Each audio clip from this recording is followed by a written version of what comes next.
आप सभी को नमस्कार। स्वागत है इस ऑनलाइन क्लास में। Class 12 mathematics chapter 5 continuity and differentiability. Continuity already हम लोग डिस्कस कर चुके हैं विथ एक्सरसाइज 5.1, 5.2 भी डिस्कस किए, differentiation with of composite function, then 5.3 differentiation of implicit and that inverse trigonometric function. Now the new topic is exponential and logarithmic function, जिसके बारे में हम यहाँ डिस्कशन करेंगे। इसके बाद इसको यूज़ करके हम डेरिवेटिव्स के बारे में जानेंगे। ओके, सो सबसे पहले एक्सपोनेंशियल या लॉगरिथमिक फंक्शन होता क्या है।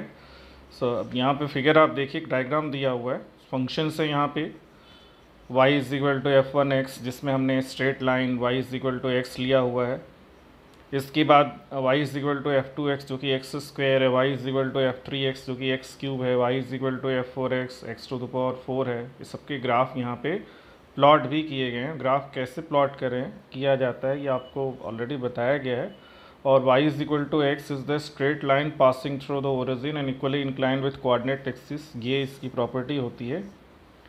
और इसके बाद जितने भी इसमें कर्व हैं, मतलब x square, x cube, x to the power 4, ये सभी ओरिजिन से पास करेंगे। ठीक है, जिनके पावर्स इवन हैं वो तो ऊपर ही रहेंगे x एक्सिस के, क्योंकि y ऑलवेज पॉजिटिव होगा। ऑड पावर्स वाले नीचे भी हो सकते हैं। ठीक है, तो ये अब इसमें एक फंक्शन थोड़ा डिफरेंट है।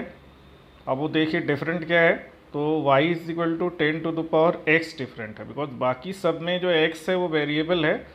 यहाँ पे 10 जो है वो एक कांस्टेंट है, 10 टू द पावर, वेरिएबल इसका एक्सपोनेंट हो गया, तो जस्ट उसके मतलब अलग फॉर्म में है ये। Observe that the curve gets steeper as the power of x increases. अगर x सेम है सब में, और जैसे जैसे पावर इंक्रीज करता है x का, वैसे वैसे वो स्टीपर होते जाता है, मतलब y एक्सिस की तरफ होते जाता है। अब steeper the curve faster is the rate of growth. जितना स्टीपर कर्व होगा उतना ही उसका रेट ऑफ ग्रोथ होगा। तो what this mean is that for a fix increment in the value of x, अगर x ग्रेटर देन 1 है तो उसके एक फिक्स इंक्रीमेंट के लिए the increment in the y value of y that is fn(x) increases as x increases for n is equal to 1 2 3 4। कहने का मतलब ये है कि x अगर ग्रेटर देन 1 है तो उसके एक स्मॉल इंक्रीमेंट के लिए भी y की वैल्यू जो है वो इंक्रीज करेगी, जहाँ पे n इंक्रीज कर रहा है। n मतलब पावर, जो एक्सपोनेंट है। अब यहाँ भी देख सकते हैं स्टीपर का मतलब वही है। अब जैसे y is equal to x जो है वो फर्देस्ट है y एक्सिस, सबसे दूर आप देख सकते हैं। y is equal to x square और नज़दीक है, y एक्सिस की तरफ है। x क्यूब y एक्सिस की तरफ और आ गया, x टू द पावर 4 और उसके पास आ गया, तो ये स्टीपर हो जा रहा है। और ये तब के लिए जब x ग्रेटर देन 1 है तब। इसेंशियली, या इसमें हम आगे भी देख सकते हैं, it is conceivable that such a statement is true for all positive values of n where fn(x) is x to the power n. Essentially this means that the graph of function y is equal to fn(x) leans more towards the y axis as n increases. वही चीज़ है इसमें, जैसे जैसे n की value increase होती जाएगी, function जो है या जो ग्राफ है वो y एक्सिस की तरफ लीन कर, मतलब वो झुकते जाएगा, y एक्सिस की तरफ पहुंचते जाएगा। ठीक है, और जैसे x की वैल्यू कम होगी वो उससे दूर जाएगा। तो जैसे x टू द पावर 10 और x टू द पावर 15 है, तो x to the power 15 will be more to, मतलब more incline towards the y x besides x to the power 10।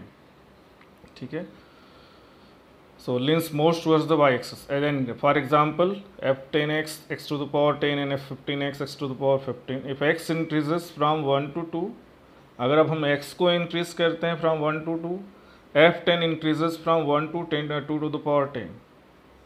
अगर हमको x की वैल्यू 1 रखें तो f10 क्या होगा, 1 to the power 10 जो 1 होगा। x की वैल्यू 2 रखें तो f2 क्या होगा, 2 to the power 10 हो गया। f15 कितना हो जाएगा, तो increases from 1 to 2 to the power 15। अगर x की वैल्यू 1 से 2 पे हम चेंज करें तो ये इनकी वैल्यूज़ हैं जो चेंज होंगी। दस for the same increment in x, f to the power 15 grows या f15 grows faster then f10, मतलब ये 1 का ही इंक्रीमेंट हो रहा है। जैसे 1 to 2 इंक्रीज हो रहा है x में, 1 से 2 पे जा रहा है, तो f10 1 से 2 to the power 10 पे पहुंच रहा है, लेकिन f15 जो है 1 से 2 to the power 15 पे पहुंच रहा है। सो दस for the same increment in x, f15 grows faster then f10. Upshot of the above discussion is that the growth of polynomial function is dependent on the degree of the polynomial function. ये भी है, उसका growth जो है उसकी degree पर depend करता है. जैसे जैसे डिग्री बढ़ेगी वो स्टीपर होते जाएगा, एक्स एक्सिस की तरफ ज़्यादा जाएगा वो. ठीक है, higher the degree greater is the growth. The next natural question is there a function which grows faster than any polynomial function. हम आगे ये भी क्वेश्चन कर सकते हैं, कोई ऐसा फंक्शन है जो पॉलिनॉमियल फंक्शन से भी तेज़ी से ग्रो करता है. तो the answer is the affirmative and an example of such a function is y is equal to f x is equal to 10 to the power x. मतलब एक्सपोनेंशियल फंक्शन हम जिसको कह सकते हैं. ये आप इसके ग्राफ को देखिए कि 10 टू द पावर x जो है वो सब मतलब सारे फंक्शन से जितने भी इसमें दिए हुए हैं सब में से सबसे y एक्सिस के सबसे नज़दीक है, मतलब दैट इज़ मोर स्टीपर. तो ये y इज इक्वल टू, अब इसका ग्राफ ये प्लॉट किया y is equal to 10 to the power x. अगर आप x को 0 कर दें तो y की वैल्यू 10 टू द पावर 0 1 हो जाएगी. मतलब ये y एक्सिस को 0 1 पे कट करेगा और y 0 होगा, मतलब हो ही नहीं सकता क्योंकि 10 टू द पावर x की वैल्यू रियल नहीं होगी अगर y 0 होगा. तो आप देख सकते हैं इस never intersect the y axis. तो एक्सपोनेंशियल फंक्शन होता है जो कि ज़्यादा तेज़ी से ग्रो करता है पॉलिनॉमियल फंक्शन के रिस्पेक्ट में. तो ये जितनी ग्राफ हैं और ये सब है, सब पूरे कॉन्टेक्स्ट पूरे टेक्स्ट का मतलब ही यही है. और ये देखिए डेफिनेशन आ गया. The exponential function with positive base b greater than 1 is the function y is equal to f x b to the power x. Exponential function को हम लिखते हैं अगर b अगर बेस ले लें ग्रेटर देन 1 तो f x is equal to b to the power x, where y is equal to f x ले सकते हैं या y is equal to b to the power x ले सकते हैं. अब इसकी कुछ प्रॉपर्टीज़ हैं या कुछ फीचर्स हैं. तो following are the some salient features of the exponential function. अब domain of the exponential function is R, the set of all real numbers. Domain इसका set of all real numbers होगा, x की हर एक value के लिए defined होगा. Range of the exponential function is the set of all positive real numbers. देखिए यहाँ y जो होगा वो हमेशा पॉजिटिव ही होगा, whatever is x negative positive कुछ भी हो, because b is greater than 1 so y is always positive. तो इसका रेंज क्या हो जाएगा, positive real numbers. The point 0 1 is always on the graph of the exponential function. This is a restatement of the fact that b to the power 0 is 1 for any real b greater than 1. अभी हमने इसके पहले भी graph में आपको दिखाया कि exponential function जो है वो हमेशा 0 1 से पास करेगा. आप देखिए यहाँ पे 10 टू द पावर x जो है y इज इक्वल टू वो 0 1 से पास करता है, बिकॉज अगर आप x को 0 कर दें क्योंकि y एक्सिस पे x 0 होता है तो x को 0 करेंगे तो y is equal to 10 to the power 0 and that is 1. किसी भी नंबर का पावर 0 कीजिए तो उसकी वैल्यू 1 होती है. तो the exponential function will always pass through the point 0 1. ठीक है, अब इसके बाद देखिए ये इसके फीचर्स हमने देख लिए. नेक्स्ट है exponential function is ever increasing. वो ऑलवेज इंक्रीजिंग होता है. When x is increasing y is always increasing. As we move from left to right the graph rises above. For very large negative values of x the exponential function is very close to y. अगर x बहुत मतलब बहुत negation में या negative values में large है, बहुत बड़ी है, तो जो y की वैल्यू हो बहुत ही मतलब 0 के लगभग क्लोज होगी but never 0. In other words, in the second quadrant, the graph approaches x-axis but never meets it.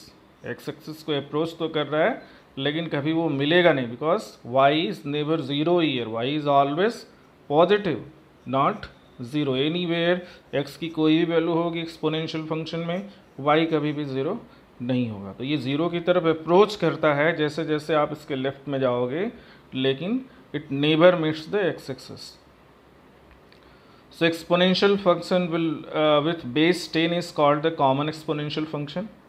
अब जिस एक्सपोनेंशियल फंक्शन का बेस 10 लेते हो तो उसको हम कॉमन एक्सपोनेंशियल फंक्शन कहते हैं. जो ऊपर हमने ग्राफ में लिया था that is the common exponential function.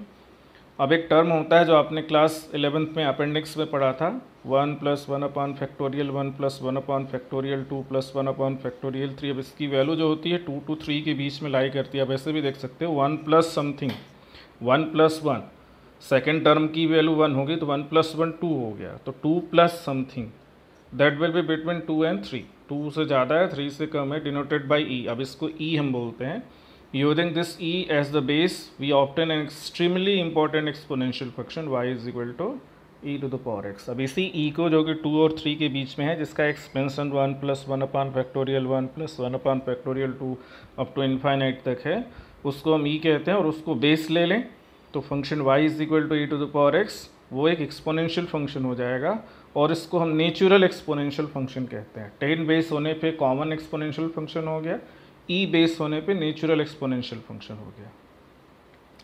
अब it would be interesting to know if the inverse of the exponential function exist and has nice interpretation this search motivates the following definition. अब जो exponential function है उसका inverse भी हम देखेंगे, उसका inverse exist करता है और कैसे होता है, मतलब क्या होता है, उसकी प्रॉपर्टीज़ क्या हैं, उसके फीचर्स क्या हैं।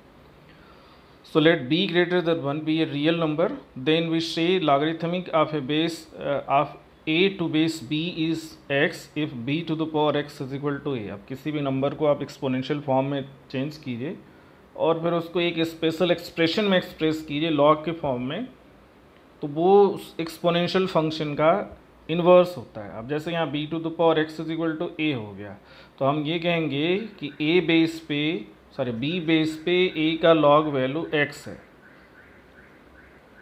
b बेस पे a की लॉग वैल्यू x है। So logarithmic of a to base b is denoted by log a to the base b। ये सिंबल है, इसका रिप्रेजेंटेशन है log a to the base b, b नीचे लिखा है, that is the base.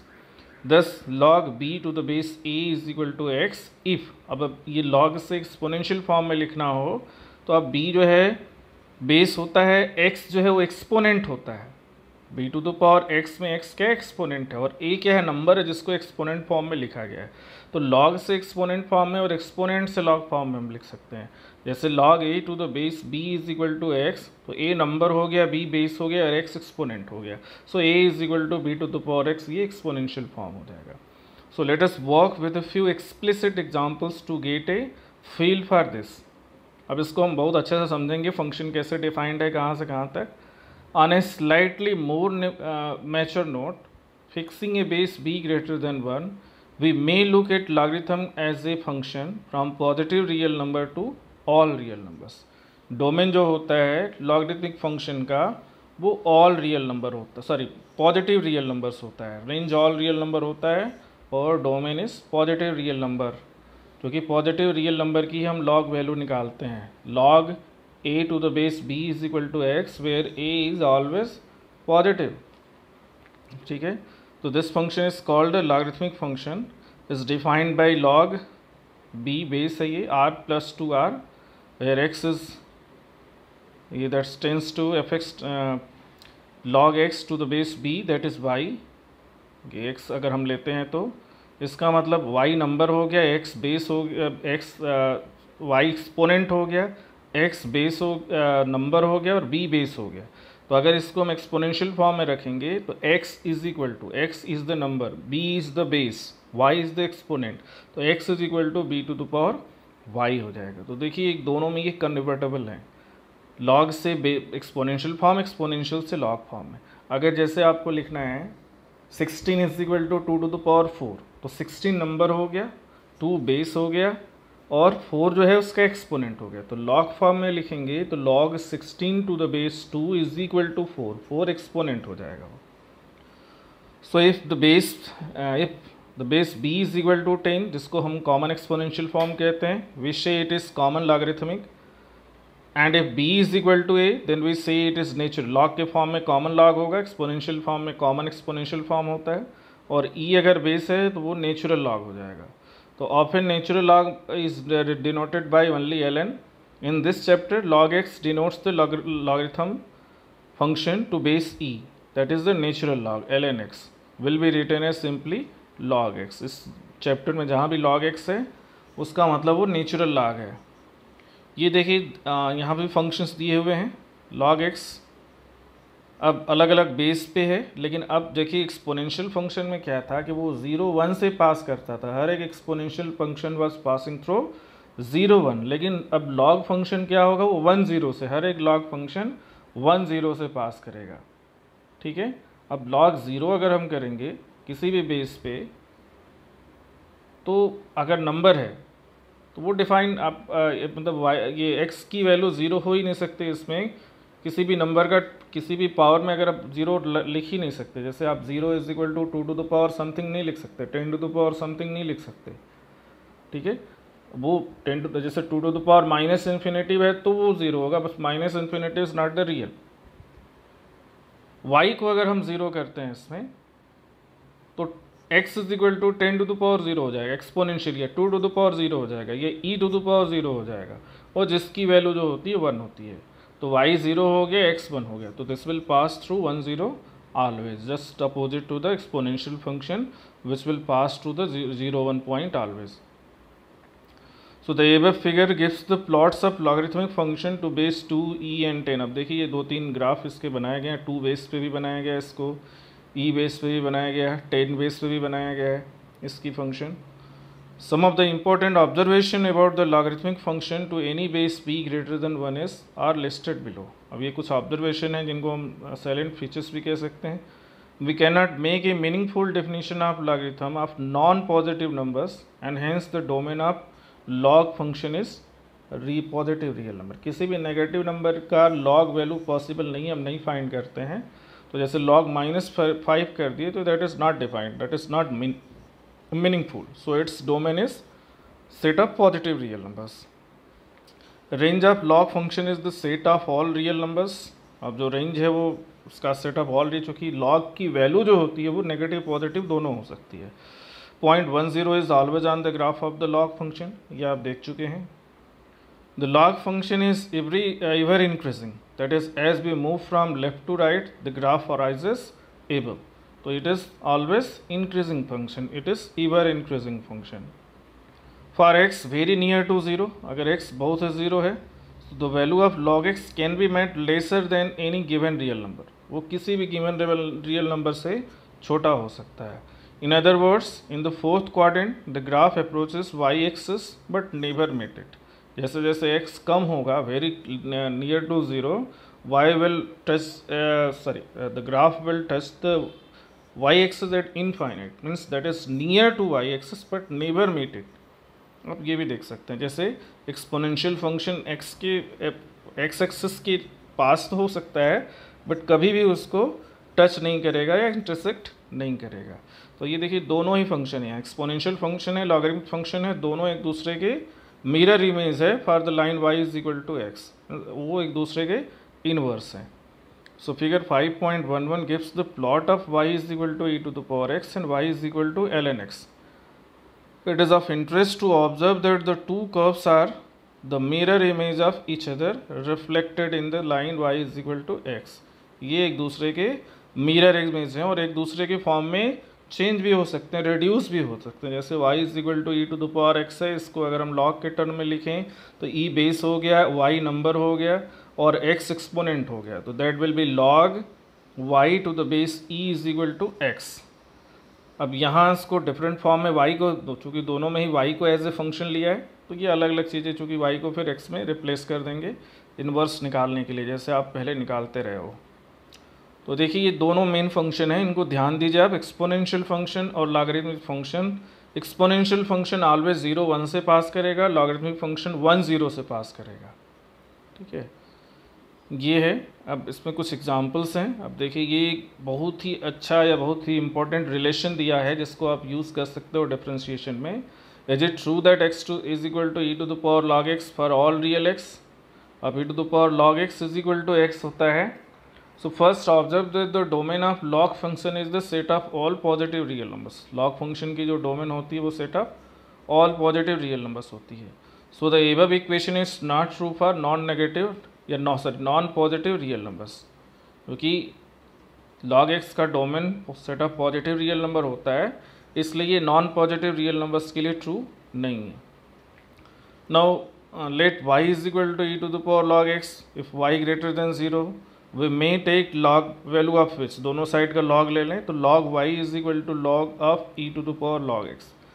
log rule हम apply करें यहाँ पे तो that will be log x into log e, log m to the power n is n log m, तो log e to the power log x that is log x log e हो जाएगा। अब log e की value to the base e जो है 1 ही होती है, किसी भी नंबर का उसी बेस पे log वैल्यू 1 होती है। जैसे 2 is equal to 2 to the power n, 2 to the power 1, 3 is equal to 3 to the power 1। तो सेम बेस पे सेम नंबर की log वैल्यू 1 होती है, तो log e की वैल्यू 1 हो गई e बेस पे, तो ये सिंपली log x आ गया। तो log y is equal to log x, therefore y is equal to x हो जाएगा। Hence x is equal to e to the power log x is true only for positive values of x। ये expression positive value of x के लिए true है, क्योंकि log जो है वो positive real values of x के लिए ही डिफाइंड होता है।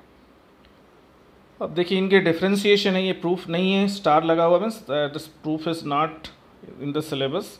तो derivative of exponential function e to the power x with respect to x is e to the power x। Log function का x के रिस्पेक्ट में 1/x होता है, लेकिन ये नेचुरल लॉग है, ये ध्यान रखना है, इसका बेस यहाँ पे e है। अदर देन बेस e है तो उसका डिफ्रेंशिएशन हमको बेस चेंज करके करना होगा, जिसका रूल है आगे हम डिस्कस करेंगे।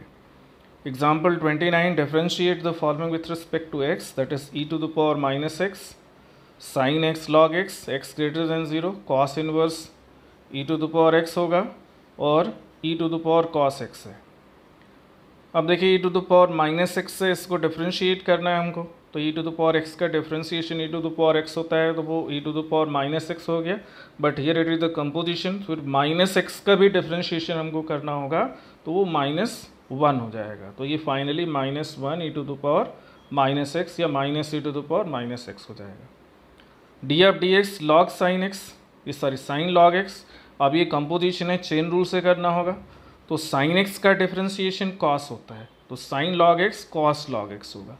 लेकिन चेन रूल से फिर log x को भी हमको डिफ्रेंशिएट करना होगा, और जिसका डिफ्रेंशिएशन 1/x होगा। तो फाइनली ये हो गया cos log x/x। अब ये सब एक लाइन में हो जा रहे हैं, जो कि सिंपल फंक्शंस हैं, चेन रूल लगा के। अब जैसे d of d x cos inverse e to the power x। अब कॉस इनवर्स का डिफ्रेंशिएशन -1/√1 - x² होता है, उसी फॉर्म से इसको लिखा गया -1/√1 - e to the power x का square e to the power 2x हो जाएगा। लेकिन फिर चेन रूल से या फंक्शन ऑफ फंक्शन से, कंपोजिटेड फंक्शन से e to the power x का भी डिफरेंशिएशन हमको करना होगा, जो कि e to the power x ही होगा। तो फाइनली ये आ गया -e to the power x 1 divided by √1 - e to the power 2x। अब e to the power cos x का डिफरेंशिएशन करना है, तो e to the power x का differentiation e to the power x होता है, तो e to the power cos x का differentiation e to the power cos x लिख दिया। लेकिन अब चूँकि ये फिर से एक फंक्शन हो गया cos x, कंपोजिशन जिसको कह सकते हैं, तो चेन रूल से फिर हम cos x को भी डिफरेंशिएट करेंगे, तो ये -sin x आ गया, तो इसका डिफरेंशिएशन हो गया -sin x e to the power cos x। ठीक है, तो ये अब देखिए इनको हम चेन रूल अलग से लेके भी कर सकते थे। अब जैसे e to the power cos x, तो इसको e to the power t ले सकते, तो t is equal to cos x, तो dy by d x is equal to dy by d t into d t by d x, chain rule से कर सकते थे। इस तरह से ऊपर हर एक क्वेश्चन में यही हम कर सकते थे। थर्ड में हम e to the power x को t ले लेते, सेकेंड में हम log x को t ले लेते, फर्स्ट में e to the power minus x है उसको t ले लेते। तो ये चेन रूल भी हम यहाँ पे, क्योंकि सिंपली एक लाइन में हमने डायरेक्टली किया है, इसको भी समझना ज़रूरी है, अदरवाइज लॉन्ग प्रोसेस अप्लाई करके हम उसको अलग अलग फंक्शंस में चेंज करके चेन रूल लगाते। तो देखिए ये एक्सपोनेंशियल फंक्शन और लॉग फंक्शन जो है इंपॉर्टेंट फंक्शंस हैं, उनके डेरिवेटिव्स भी इंपॉर्टेंट हैं। आगे दो एक्सरसाइज लगभग लॉग पे ही है। पहली एक्सरसाइज सिंपल है जो कि 4.3 है, सॉरी 4.4 है, और उसके बाद जो एक्सरसाइज है उसमें लॉग रूल्स को हमको ज़्यादा यूज़ करना है। तो चलिए नेक्स्ट वीडियो में हम एक्सरसाइज 4.4 को डिस्कस करेंगे। Thank you very much.